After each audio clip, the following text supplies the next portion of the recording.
Hola, ¿cómo está?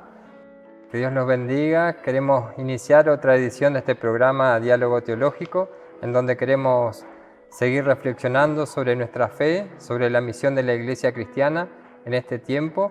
Y en este programa, de manera especial, queremos estar tratando sobre Iglesia Crecimiento y en manera especial el trabajo de la Iglesia con los grupos pequeños, grupos de crecimiento.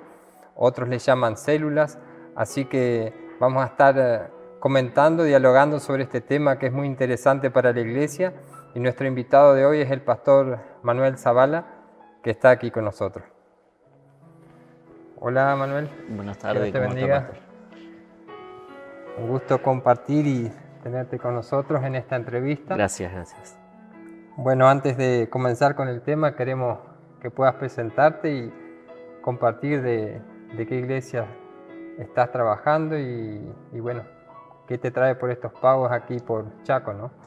Bueno, gracias Milton por la invitación, gracias a la comunidad que nos recibe para esto tan importante que es la predicación del Evangelio, pero a través de diferentes tecnologías y maneras, ¿no? Así es. Como bien dijiste, soy Manuel Zavala, pastor de la Iglesia Congregacional, la Iglesia Evangélica Congregacional de la ciudad de Villa Ángela.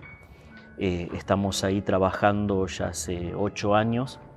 En realidad yo provengo, anteriormente estuvimos también un periodo de 5 años pastoreando en la provincia de Misiones, pero somos oriundos de la provincia de Entre Ríos. Allá es donde, junto con mi esposa, conocemos al Señor, formamos una familia y después sentimos esta carga de poder salir al campo a trabajar para el Señor y fue nuestro primer destino Misiones y nuestro segundo destino acá Villa Ángela. Así que ahora soy un chaqueño más, ya nos desenvolvemos acá, ya nos gusta el algodón, todo. Llevando la palabra del Señor también a través de las diferentes obras que tiene la Iglesia Congregacional allí en Villa Ángela, de las cuales dependen también Enrique Urien, Villa Bertet, donde tenemos anexos. Enfrascados y muy metidos en este trabajo que vos decías recién del Iglesia Crecimiento a través de los grupos pequeños. En lo que interesa a la Iglesia, ¿no? El poder crecer, desarrollarse y más que todo en este tiempo en donde hay que buscarle la manera y la forma de seguir trabajando, ¿no? Creo que hablar de grupo en el contexto actual es un tema bastante apropiado y que viene, como se dice a menudo, como anillo al dedo, ¿no? Para poder tratarlo. Y estaba buscando un poco de información respecto al Iglesia de Crecimiento. Donald McGravan fue uno de los pioneros de este movimiento, que fue en realidad un misionero norteamericano que estuvo trabajando en la India por muchos años y durante 30 años él estudió iglesias porque veía que él plantaba iglesia como misionero y una crecía y desbordaba y la otra se quedaba siempre igual. Entonces él dice, ¿por qué una crece y otra no? Y puso a comparar, ¿no?, el parámetro de la palabra de Dios con lo que pasaba y luego de su jubilación y su regreso a Estados Unidos empezó a enseñar en los seminarios y para 1970 se empezó a tratar la materia de Iglesia de Crecimiento en los seminarios teológicos en Norteamérica, ¿no? Cosa que acá debe ser unas 25 o 30 años después que llega con esa terminología, ¿no? Pero ese es el tema que queremos tratar y la primera pregunta por hacer es si es simplemente esta tarea de los grupos pequeños, algo de moda, algo contemporáneo, algo que surge porque lo trae un misionero o hay algo más detrás de esto. Yo creo particularmente, pastor, que no se trata de una moda y también yo tal vez no lo terminaría catalogando del todo de un sistema de Iglesia Crecimiento. Más bien, sino un despertar o un entender la palabra del Señor sobre la importancia que fungen las casas dentro de la vida de fe. El otro día, cuando inicia todo esto de la pandemia, miraba una prédica de un pastor colombiano, Andrés Corson, tal vez lo has escuchado. Sí. Y él hablaba de que el gobierno de Colombia había establecido justamente una limitante en los templos de 50 personas por templo. Ahora, él tiene una iglesia de aproximadamente unos 45.000 miembros. Ellos hacen 7 cultos por domingo, más 7 cultos los sábados. Entonces imagínate, en una iglesia de 45.000 miembros, no estamos hablando de si es bueno o si es malo, eso será otro debate. Pero dice, ¿cómo hago para hacer con 50 personas? Dice, tengo que hacer 894 cultos por semana, una cosa así. Entonces él decía, o más bien, tal vez Dios nos está llamando a abrir esos 800 anexos o esos 1000 anexos y que 50 o 20 se junten en el patio de tu casa, en el patio de la mía, y que disfruten y que tengan iglesia y que alaben al Señor y que bendigan y que compartan la palabra. Entonces creo que se trata más bien de un retornar a la importancia de las casas para la fe. A ver, Hechos de los Apóstoles capítulo 2, vos lo conocés perfectamente, partían el pan en las casas, etc. La Biblia, Pablo saluda una cantidad de iglesias en las casas, la iglesia de Filemón, la iglesia de Ninfas, a la que saludan Colosenses, la iglesia de Aquila y Priscila en tu casa. Es decir, iglesiar en la casa fue un modelo neotestamentario. Cuando decimos modelo neotestamentario, no necesariamente decimos un modelo bíblico, sino que la Biblia refleja como la fe de la gente en una circunstancia puntual de la historia, que tal vez Dios nos está llevando ahora a esa circunstancia puntual de la historia nuevamente, ¿no? Entonces, yo preferiría verlo más eso. Tal vez en Latinoamérica o en nuestra zona todo esto tiene la explosión a partir del G12, pero el G12 en realidad es más un sistema de gobierno que un sistema de discipulado. Y nosotros creo que esa es la primera base para que una célula funcione. Tenemos que saber muy bien por qué la hacemos. Nosotros no la hacemos para bajar línea, ni para bajar cosas, no. Lo primero que la hacemos como método de discipulado, un método de ser iglesia y de poder ayudar en el crecimiento de la fe a los hermanos, obviamente. Vos sabés que el discipulado tiene mucho de contacto uno a uno, tiene mucho de mentoreo, tiene mucho de... Una cosa es hacer un cristiano y otra un discípulo, entonces el discipulado necesita esto, ¿no? Yo siempre lo comparo, tenemos mucha experiencia porque mi esposa Lucrecia, la pastora Lucrecia, ella proviene de la colonia, del trabajo con los colonos. Y sabemos esto porque lo hemos visto y lo hemos experimentado. Cómo un perro nuevo aprende a trabajar con animales en el campo. Es notorio. Vos no le podés enseñar siendo el colono, no le podés tirar un manual impreso, nada. El perro va a ver qué hacen los otros y va a copiar lo que está viendo. Es decir, si la vaca le corre por acá y le ladra de atrás, entonces, yo también tengo que hacer eso. Entonces hay mucho personal en lo que se ministra. Y entiendo que el volver a las casas tiene que ver con esto. El volver a las casas tiene que ver con lo personal. Y entonces no es tanto sistemas, formas, sino más que todo es un retorno a la escritura, ¿no? Es un retorno a la escritura, a una práctica, llámale de alguna manera. Hay gente que dice, sí, las casas no. Yo por ahí soy un poco más práctico, me gusta más la praxis en esto. Yo no le ando buscando la teología a todo lo que tengo que hacer en mi vida. Te doy un ejemplo. Cuando cambio de auto no me pongo a buscar qué versículo me avalan para cambiar el auto, no cambiar el auto, porque entiendo que la teología nos da un marco para ciertas cosas de la vida, pero hay otras que son de nuestro albedrío. Entonces, creo que tiene que ver con la praxis de la iglesia que se anime a probar esto como método, ya te vuelvo a decir, de discipulado, de contención, de muchas otras cosas y no necesariamente de gobierno, de imposición, que es ahí donde obviamente tenemos malos resultados. Creo que justamente la palabra como revelación, ¿no? Lo que tenemos las cartas, el libro de Hechos, no es una enseñanza teológica, si bien sacamos teología, pero es la vida práctica, es la historia de la iglesia, es lo que pasó. No sé si bueno y malo, es lo que pasó, ¿no? Porque Pablo también si sería teología, no habría eh, el que habla de la mala disciplina en la iglesia, la gente que se portaba mal, las exhortaciones, ¿no? Porque Sí, estaba con la carta corrigiendo la vida diaria de la congregación. si sería una imposición y una teología, por ejemplo, jamás Juan y Pedro, después de haber predicado en Pentecostés, hubieran ido a la sinagoga de nuevo a orar, porque hubieran entendido que esto es una irrupción del Señor en la historia. Y no es así.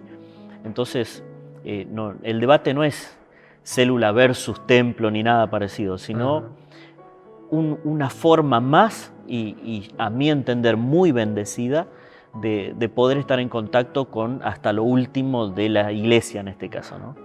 Está bueno. Me gusta esa perspectiva, ¿no? Tomarlo desde ese punto de vista. No algo tan rígido y establecido, No. sino entenderlo como que es el desarrollo propio de la vida de la iglesia, y que la iglesia en cada etapa, en cada tiempo y en cada generación tiene que buscar de ser iglesia y no perder su esencia más allá de las circunstancias que la rodean, ¿no? Creo que pasa por ahí. Tremendo. ¿Cuál es la diferencia que vos notás, teniendo ya años de trabajo así, con grupos en las casas, entre una iglesia que se maneja en forma tradicional, ministerial, a una iglesia que trabaja así en las casas, con el discipulado y la enseñanza? Correcto.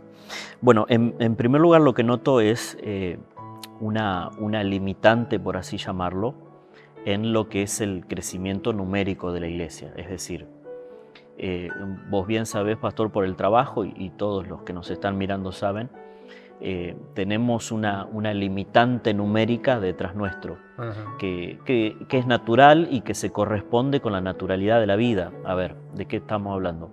De que el día, por ejemplo, tiene 24 horas, de que esas 24 horas, 8, 6, 4, la que usted decida, las tiene que usar para dormir, de que hay otras que las tienen que usar para comer, de que hay otras que las tenemos que usar para estar con nuestros hijos, con nuestra familia, etc.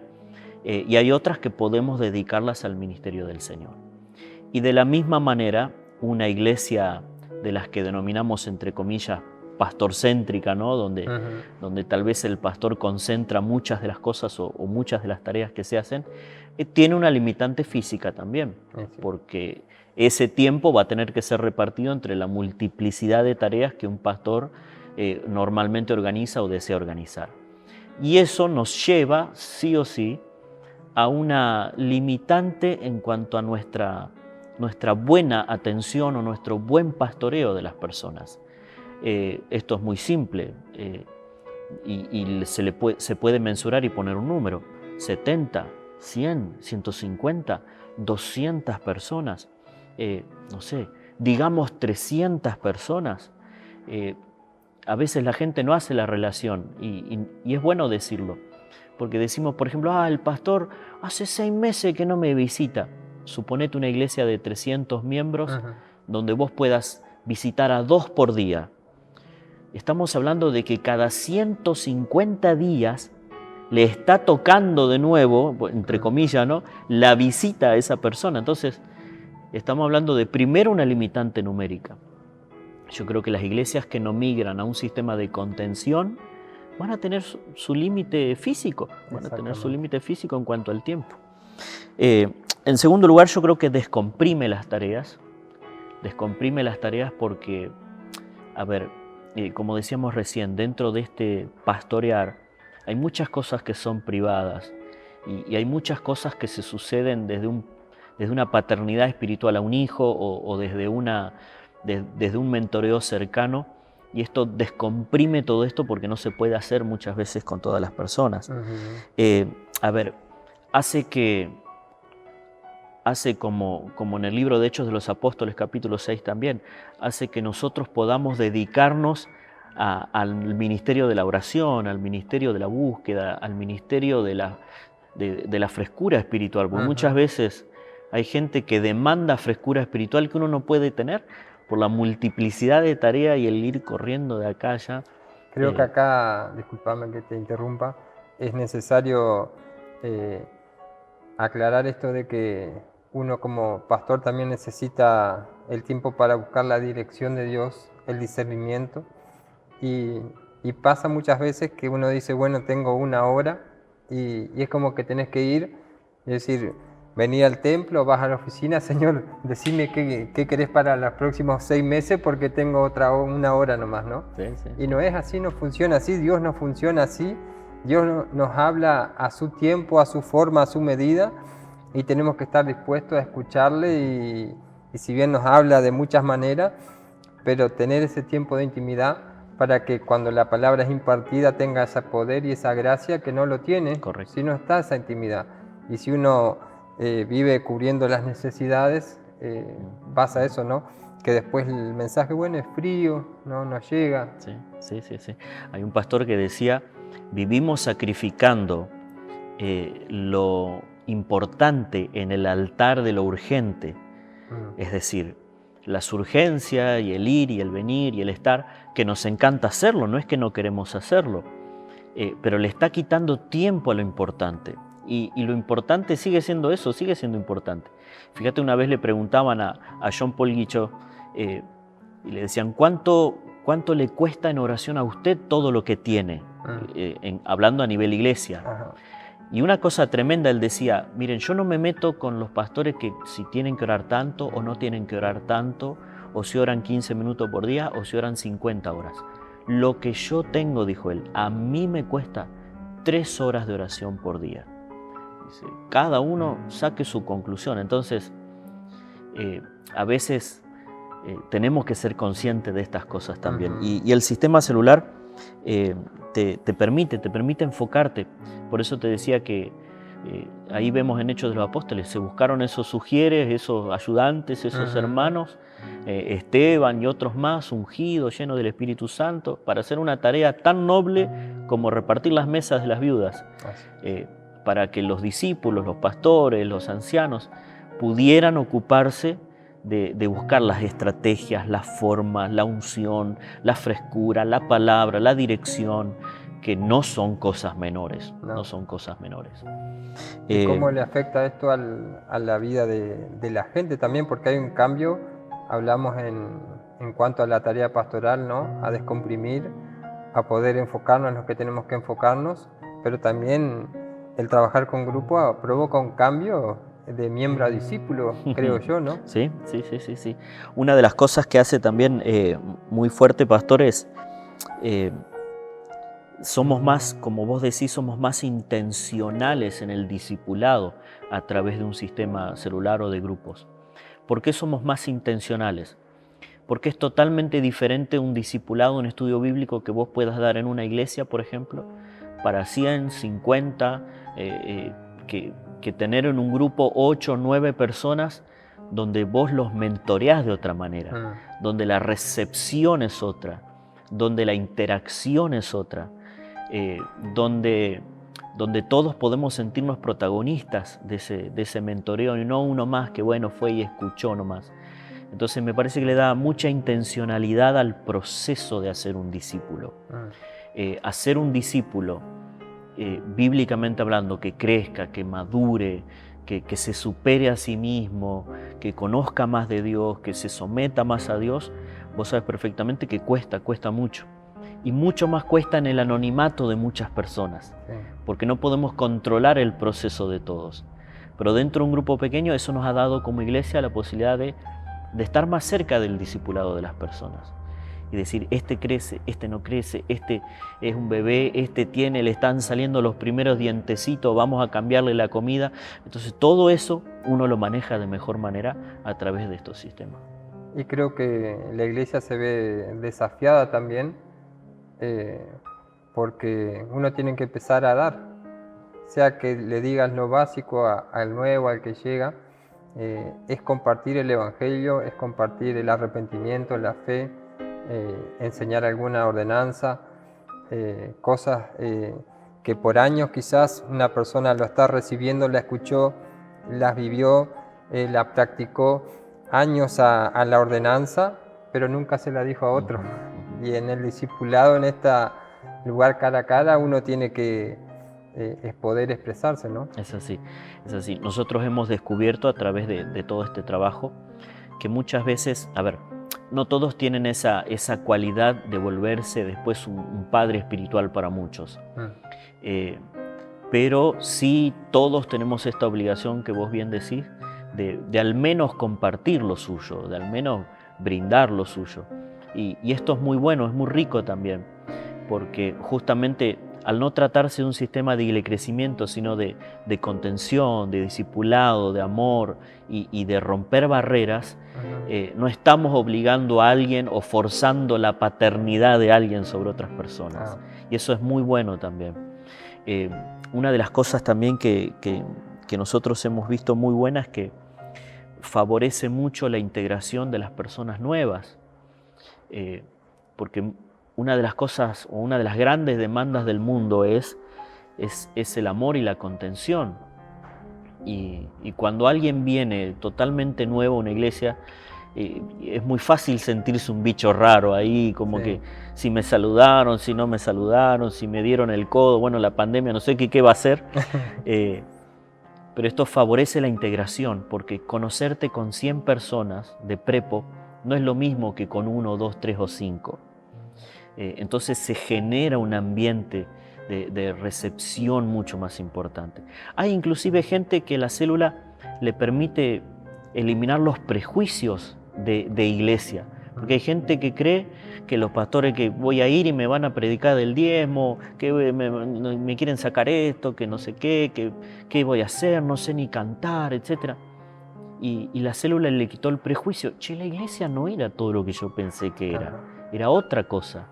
Y es más fácil avanzar por ahí. De hecho, hemos tenido casos que nos han dicho, nos han contado. Jamás hubiera venido a la iglesia si no hubiera empezado primero la célula. Porque ahí conocí lo primero, ahí conocí el primer amor de Dios, ahí experimenté y eso me dio sentido de pertenencia a la iglesia. Está bueno, y está bueno porque la iglesia, tocando este tema de las casas, puede servir en las dos direcciones, ¿no? La casa sirve en atraer gente a la congregación para poder celebrar un culto, para poder adorar al Señor también y ser parte de la comunidad de fe, pero también si viene gente a los cultos, como pasa mucho, por ejemplo acá, suele pasar de esa manera, ¿no? Que la gente llega más a los cultos y de los cultos la direccionamos a las casas. También tiene ese doble propósito, ¿no? Nosotros lo tenemos muy estudiado. Nosotros tenemos el 30% de la gente que está en nuestras células no viene al templo, no visita los cultos. Pero también van una comprensión nuestra y de los nuevos discipulados de este tiempo. En realidad, ¿qué quiero yo? ¿Que venga al templo o que sea un discípulo de Jesús? ¿A qué me mandó? ¿A qué me mandó Dios? ¿A qué me llamó? ¿Qué dice Marcos 16? Dice una cosa, dice otra. Entonces entendemos que el hacer discípulos a veces es también eso. Y entendemos también que mucha gente, porque es bíblico, se le va a predicar, se le va a hablar, va a compartir la palabra muchísimas veces y tal vez no alcance la salvación. Entonces, ahora, pero yo le voy a decir, mira, no me ocupes este lugar en la célula porque lo necesito para otro. No, yo lo tengo que tener ahí y tengo que seguir hablándole y tengo que seguir orando por su vida. Y tal vez esto es semilla para qué sé yo qué que Dios quiere hacer, ¿no? Entonces, eso también es un entendimiento nuevo que tenemos que tener. Fíjate lo que nos pasó ahora en pandemia, te cuento un caso. Tenemos una familia que se comunica con nosotros y dice: hola, ¿podemos hacer la célula nosotros solos en nuestra casa? Dice, ¿podemos compartir el material y orar juntos? Dice, sin que venga un mentor, sin que venga un líder. Y nos quedamos pensando, y yo dije, wow, ¿qué hacemos? Y le vamos a decir que sí, porque yo prefiero que esa familia, aunque no esté en la iglesia, esté en la palabra. Y eso vaya haciendo y mañana se dispare algo. Me acordé, ¿sabes qué? Me acordé de cuando era niño, los cursos de la vieja iglesia adventista, ¿te acordás? Que los mandaban por correspondencia y vos los devolvías por correspondencia. Nunca nadie te mentoreaba, nunca nadie nada, pero vos tenías tu acercamiento a la Biblia ahí. Y yo dije, esto es nuevo, esto es la pandemia haciendo cosas nuevas y tenemos que abrir nuestros ojos y nuestro corazón y meterle pata, no tener miedo. Aparte, por lo que pude leer, está estudiado también que una persona que asiste a un grupo, ¿no? Sin asistir al templo, o que comenzó, ¿no? En los grupos, a los 6 o a los 8 meses termina asistiendo al templo, digamos. Va a terminar siendo parte y compartiendo la reunión. No creo que sea algo permanente, sino que... No, tarde o temprano. A ver, la palabra va haciendo, el Espíritu Santo va haciendo, y este miedo se va perdiendo a lo que es iglesiar y a qué será, y tarde o temprano terminan asistiendo. ¿Cuáles son las necesidades que el trabajo en la casa, en un grupo pequeño, en una célula, le brinda a una persona actual, a una persona que hoy está en la sociedad? Hay que entender, dice la Biblia, que seamos como cristianos entendidos en los tiempos, ¿no? Entonces cada generación, cada sociedad tiene su falencia, su necesidad. La célula y el trabajo en las casas, ¿qué necesidades satisface del hombre actual? Yo creo que son varias. Primero, la necesidad de integración y de pertenencia. Eso es importantísimo. Nos gusta rodearnos, o sea, el hombre es un ser social, sí, eso lo entendemos, y el sentido de pertenencia a un grupo es importantísimo hoy en día. Una madre se quiere sentir parte de la cooperadora o de su escuela, por ejemplo, de donde van sus hijos. Yo me quiero sentir parte de mi comunidad, y ese sentido de pertenencia yo creo que se satisface y se logra muchísimo en las células. Me acuerdo hace 10 años atrás, un sociólogo, no voy a recordar el nombre ahora, pero estudiaba el fenómeno de la migración latina en Estados Unidos y la pertenencia a las iglesias evangélicas. ¿Por qué las iglesias evangélicas latinas crecían con tanta, desmedidamente en Estados Unidos? Entonces él decía que se debe a una cuestión de sentirse parte. El latino que emigraba a Estados Unidos iba sin trabajo, sin muchas cosas, sin relaciones, sin conocidos. ¿Dónde encontrar conocidos nuevos, relaciones nuevas y tal vez alguien que te dé una oportunidad laboral? Entonces, ¿qué hacían? Caían a las iglesias, iban a las iglesias latinas. Obviamente Dios usa eso para que se entregaran a Cristo, pero aparte empezaban a ser parte de la sociedad norteamericana a través de sus iglesias.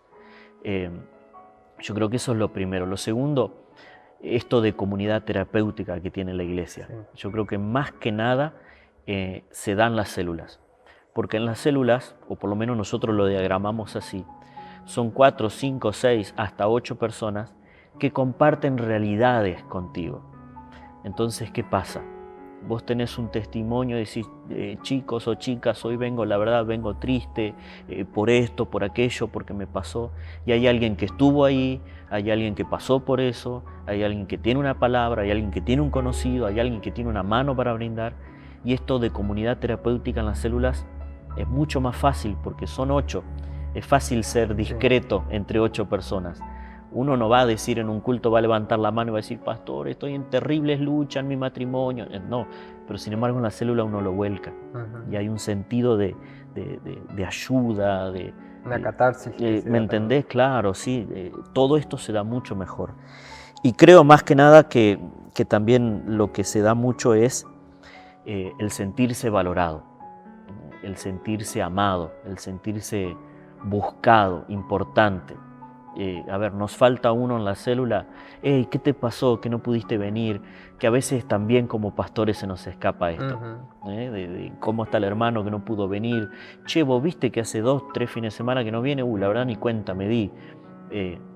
Todo esto se da también en las células de una manera mucho más lindo, más cercano. Nosotros tenemos por costumbre, por ejemplo, célula, un hermano no fue 2, 3 veces y después la célula la hacemos en tu casa, cosa de que ya no tengas ni excusa para no ir. Entonces, todo esto de sentirse valorado, amado, importante, yo creo que también es parte del amor cristiano, pero de lo terapéutico que damos en este tiempo. Y hablando con esto que mencionamos al principio de la limitante de trabajar en forma tradicional, estaba muchas veces el reclamo de falté al culto y no me llamó, ¿no? Y bueno, depende de la cantidad que viene al culto, pero uno tampoco saca una fotografía mental de las personas que están y las que no están, o a veces personas que vienen 3 veces y bueno, y uno, es difícil que uno perciba todo lo que pasa y no se le escapa en detalle y termina lleno de falencia. Si no está organizado en grupo, no. Es muy complicado hacerla de esa manera. Los grupos ayudan mucho en este sentido. Faltó el domingo, bueno, o al grupo mismo o a la reunión del domingo se le puede consultar, hay una contención, ¿no? Es así, es así. De hecho, nosotros, mucho de la información y del trabajo que uno hace vía WhatsApp, por ejemplo, lo bajamos a través de los líderes de célula.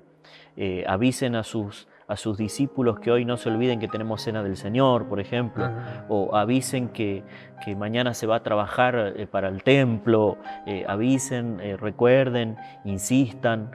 Todo esto también se maneja de una mejor manera y se puede llegar a todos en una manera mucho más aceitada, ¿no? Sí. Otra de las cosas que se me vienen a la mente es, ahora con el tema de la tecnología, el tema de los contactos, las amistades y la soledad. Y acá está el cara a cara, digamos. Podés tener muchos contactos, muchos seguidores, muchos suscriptores, incluso aquellos que tienen canal, pero no tienen nadie al lado, ¿no? Si está mal, no tenés nadie para llorar, para contar. También el grupo ayuda en este sentido. El grupo ayuda. De hecho, nosotros ahora, en el tiempo de pandemia, y espero que no nos metan preso por decir esto, pero si bien no estamos teniendo reuniones y servicios, sí habilitamos las células, sí habilitamos las células. Las hicimos en una manera diferente. Ahora, post pandemia, dijimos, bueno, con el que pueda y con el que quiera, porque tal vez, por ejemplo, tenemos personas mayores que sabemos que la familia les dice, no, mira, cuídate, no vayas. Los respetamos perfectamente porque entendemos este tiempo, ¿no?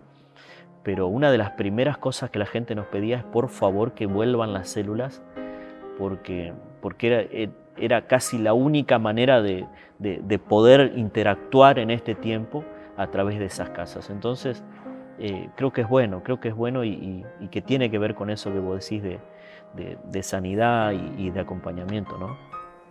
Suponiendo que alguien llegue a la iglesia ahí, en Villa Ángela, donde pastoreas, ¿no? Se entrega al Señor, sea a través de un grupo en una casa o a través de un culto, de una Navidad, y pasa a formar parte de la iglesia en las casas. ¿Tienen como iglesia diseñado una ruta, un camino? ¿O se espera solamente la contención de parte del grupo? ¿O hay pasos específicos a seguir? Hay pasos específicos. En realidad, bueno, cuando alguien se entrega a Cristo en un servicio, automáticamente ya tenemos hermanos designados que le toman los datos. Nosotros pedimos justamente, regalamos un pequeño material a la salida para los que se entregan a Cristo. Entonces decimos, si usted nos visitó por primera vez o se reconcilió con el Señor o se entregó a Cristo, no, levánteme la mano, y los sugieres al toque van y lo agarran y llenan una planillita con los datos para poder estar orando y visitarlo, y aparte de eso se le regala un pequeño material. En la semana tenemos lo que llamamos el grupo de visitación de la iglesia, que son hermanos y hermanas que se dedican a esto, a visitar a los hermanos. Lo llaman, lo visitan y ya le clavamos el primer cuchillo, como decimos. ¿Quisiera usted pertenecer a uno de los grupos de la iglesia para aprender la Biblia, para crecer en la fe, para saber qué es lo que Dios ha hecho por usted, qué es lo que puede lograr usted en Cristo?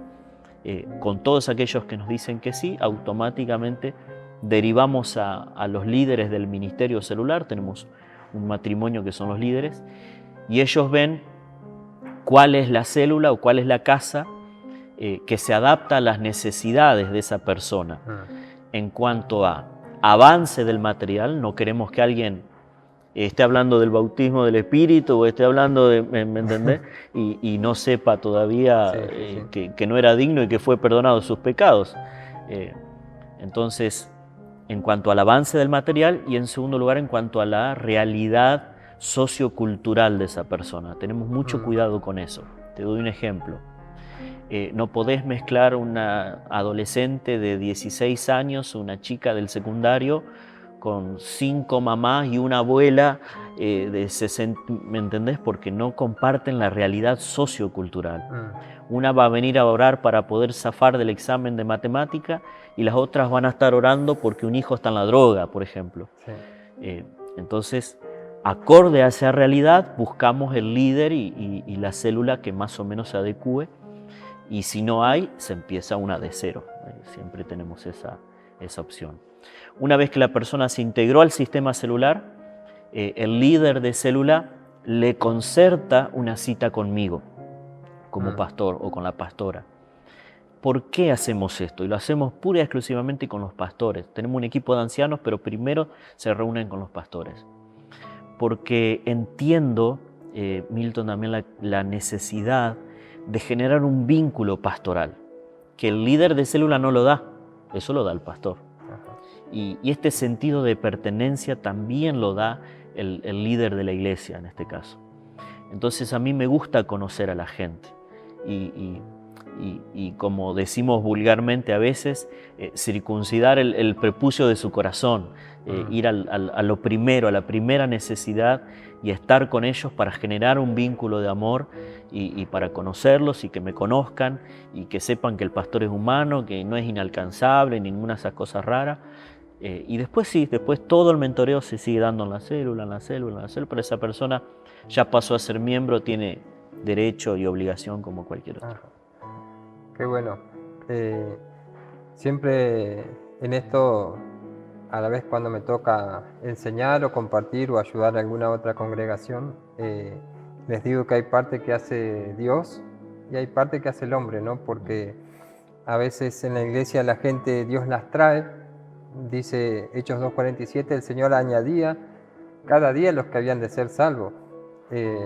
A veces Dios trae gente a la congregación y tenemos que ver si somos los responsables para pastorearlos, para acompañarlos, para invitarlos, para ofrecerles el lugar, para el desarrollo, para el crecimiento, respetando la decisión, pero que tenga ese lugar y esa posibilidad.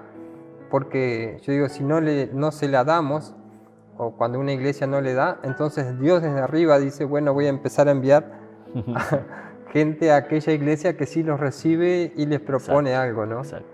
Entonces es interesante saber que hay una parte sobrenatural, pero hay una natural que nos corresponde a nosotros. El Espíritu Santo convence de pecado, pero los discípulos lo tenemos que hacer nosotros. ¿Es así?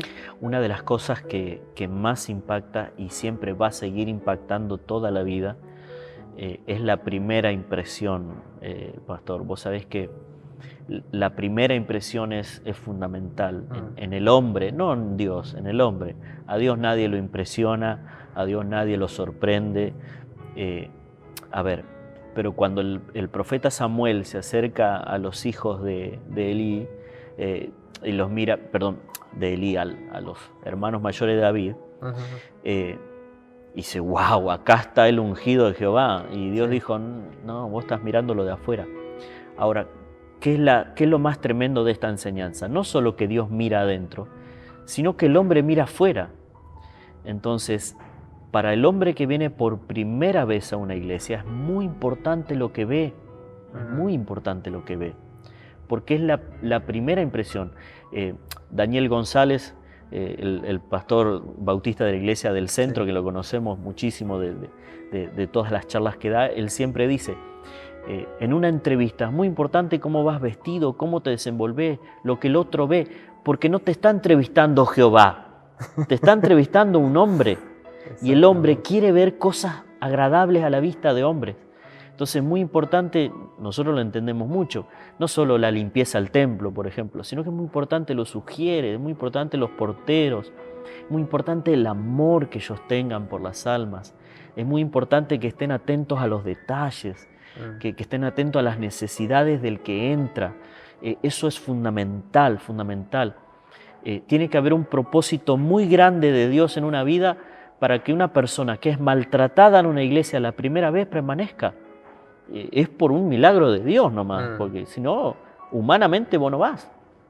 Entonces esto es importantísimo. Y nosotros hemos aprendido y estamos aprendiendo siempre a seguir desarrollando estas habilidades, como vos decís, que son naturales.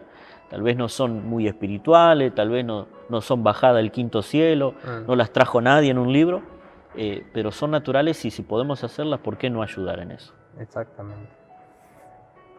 De eso se trata el libre crecimiento, ¿no? También de poder valernos de las herramientas naturales, ¿no? Porque siempre marco también esto de que Dios nos hizo seres pensantes, racionales, con sentido común, con emociones, espirituales también, ¿no? Pero si nos dio unas razones para utilizarla también. Sí. Y creo que tenemos que usar la integralidad de nuestra vida para el servicio también, ¿no? Bueno, en el caso de la formación de los grupos, vos dijiste algo, que los grupos hay que tener en cuenta las realidades socioculturales, las edades y un montón de características para formarlos, pero ¿cómo se inicia un grupo?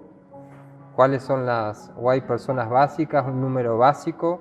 ¿Pueden ser todos nuevitos? ¿Tiene que haber uno de la iglesia? ¿Cómo sería? A ver, básicamente lo que se necesita es, en primero, una visión clara del por qué estamos haciendo células, ¿no? Como decíamos al principio, tiene que estar basada en las ganas de crecer y en las ganas de extendernos y de que los discípulos salgan lo mejor perfeccionados posibles a la vida que tenemos afuera, ¿no?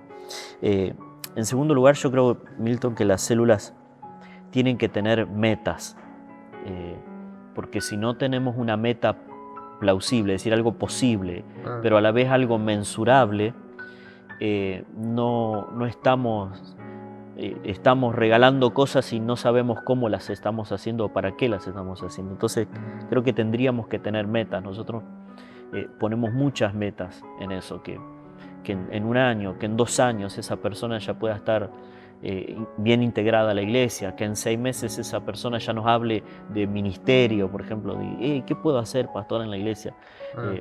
O sea, ciertas cosas que son mensurables, que vos las podés medir para ir viendo si está surtiendo efecto lo que vos estás haciendo en esa persona de parte de Dios. Creo que es muy importante también el material que se utilice.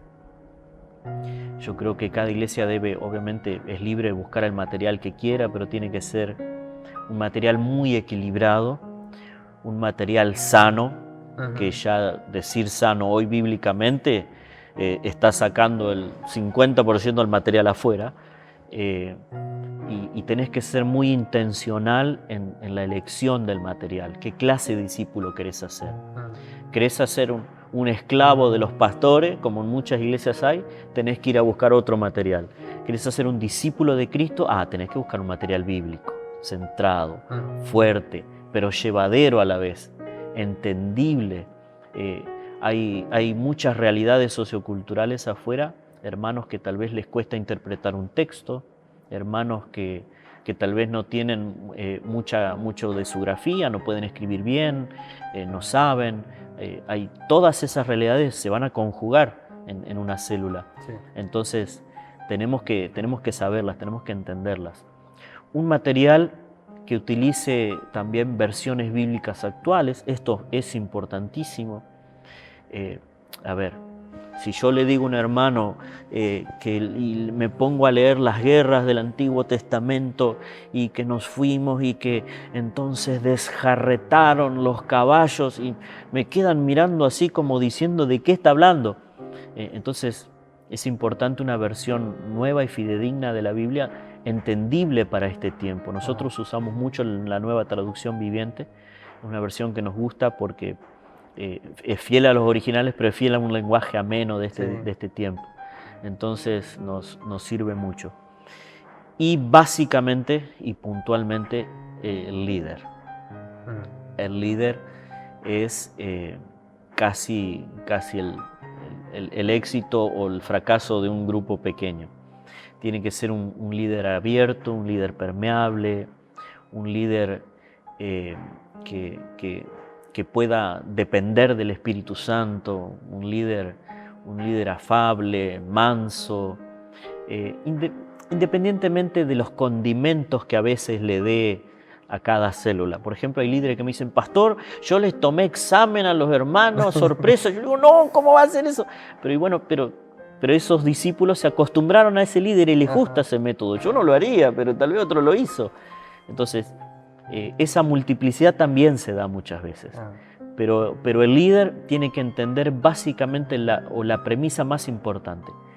La célula no es la casa del líder. La célula es la iglesia de Dios en la casa del líder. Entonces eso es importantísimo. Es importante, ¿no? Si yo te pido permiso para ir al baño en tu casa, por ejemplo, en la célula, y voy, el baño te ha dado vueltas, es un desastre, es la iglesia en la casa del líder. Eso es importantísimo que lo entendamos. Porque el mismo ambiente que se vive ahí, impartimos desde la casa. Esa es la idea. Entonces nosotros hacemos mucho hincapié en esto, que el líder tenga en orden su casa, tenga en orden, obviamente lo más en orden posible su vida. Hay ciertas cosas que no permitimos dentro del liderazgo de célula justamente por ser parte de una vida de pecado o consecuencias de pecado. Entonces, pero el líder es fundamental también, un líder paciente, un líder que ame la gente, que le guste acompañar a la gente. Yo creo que hay una gran satisfacción en eso. Hablabas al principio de tener una meta y estar focalizado, como de saber para qué se hace el grupo, ¿no? Tienen como iglesia un lema, una meta, un propósito, una declaración. También sabemos que cuando se habla de grupos en las casas, se les llaman grupos abiertos y grupos cerrados. Tienen de las dos clases, y si querés explicar qué es un grupo abierto y qué es un grupo cerrado. Bien. A ver, nosotros en realidad como lema de la iglesia todos los años nos planteamos un lema nuevo que dirige el trabajo de ese año. Pero aún así tenemos una visión y somos muy fanáticos de ciertas cosas también que rozan ¿cómo te puedo decir? Lo empresarial o cuestiones así, que son del ámbito empresarial. Por ejemplo, nosotros tenemos un manual de sistema celular. Es decir, nosotros le brindamos el manual al líder y el líder tiene que leer, tiene que conocer su iglesia, como si fueras a un trabajo en una empresa grande hoy, lo primero que te dicen, toma, léete estas 300 hojas, después charlamos. Entonces vos entendés dónde estás, qué función cumplís, qué se espera de vos, qué no se espera de vos, qué responsabilidades vas a tener, qué derechos, qué deberes, acceso a qué, acceso a no tenés, cuáles son las atribuciones que te podés tomar y cuál es la que no te podés tomar. Todo eso se enseña. En segundo lugar, con los líderes también hacemos lo que nosotros llamamos la escuela de padres espirituales. Es decir, es un mini estudio bíblico, son 10 hojitas, pero que enseñan la importancia de la paternidad espiritual. Y cómo, qué sé yo, cómo en el proceso, cuando Pablo lo encuentra a Timoteo, dice en Hechos de los Apóstoles, relata Lucas, encontramos a un tal Timoteo, ¿viste? Que como diciendo, un pibe, qué sé yo. Ahora, qué tremendo que después de que Pablo circuncida a Timoteo para llevarlo en el viaje misionero junto con él, a partir de ahí él empieza a escribir, hijo mío, ¿me entendés? Sí. Entonces hay comuniones que pasan de ser un tal Zavala de Villa Ángela a ser mi hijo espiritual. Y esto lo enseñamos a través de la Escuela de Padres Espirituales, cómo es el proceso de mentoreo de un hijo espiritual, de un nuevo discípulo del Señor. Después nuestras células son también mixtas, son tanto abiertas como cerradas.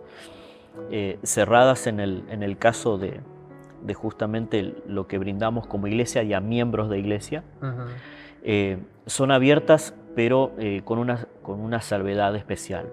Nosotros no aceptamos en las células personas de otras iglesias, por una cuestión ética, obviamente. Y dices, ay, pero a mí me encanta estar con ustedes, justo es mi vecina o es mi prima, la líder. Y bueno, mira, no lo podemos. Porque yo sé lo que quiero enseñarle teológicamente a mis miembros y cómo quiero que los miembros nuestros crezcan. Pero vos tenés que hacerlo en tu iglesia y a la estatura y en las formas en que tu pastor quiere que vos seas. Entonces, no nos metemos con eso. Directamente esas personas no pueden acceder a a nuestros estudios bíblicos, pero sí lo hacen personas que o están en nuestra iglesia o que no están en nuestra iglesia. De cero también se incorporan, ¿no? Bueno, muchas gracias, Manuel, por todo esto que pudimos compartir, que pudiste transmitirnos de conocimiento, de experiencia. Tengo la certeza de que ha sido de edificación y será, porque a través de estos medios también podemos seguir viendo, repitiendo, compartiendo el video, ¿no? Con otras personas. Así que muchas gracias por compartirnos esta experiencia. Gracias, pastor. Quiero cerrar con una palabra acá de Pablo a la iglesia de los Corintios, en donde habla un poquito esto de la tarea del pastor, justamente cerrando con este tema.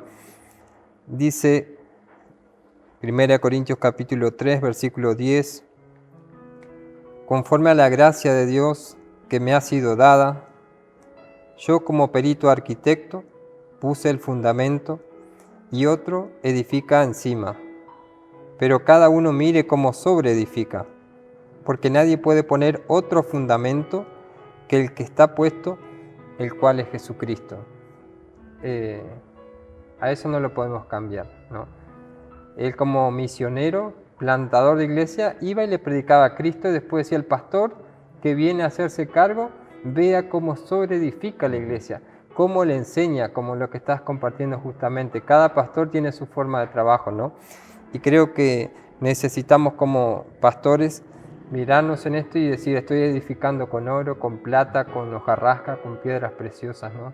Y bueno, espero que este video realmente sirva para que este trabajo en las casas podamos difundirlo y pueda hacer que la iglesia pueda ser brillosa, edificante, pasar las pruebas, que los discípulos puedan ser pasados por el fuego y permanecer firmes. Bueno, queremos con esta palabra despedirnos y nos vemos en la próxima edición. Que Dios te bendiga ricamente.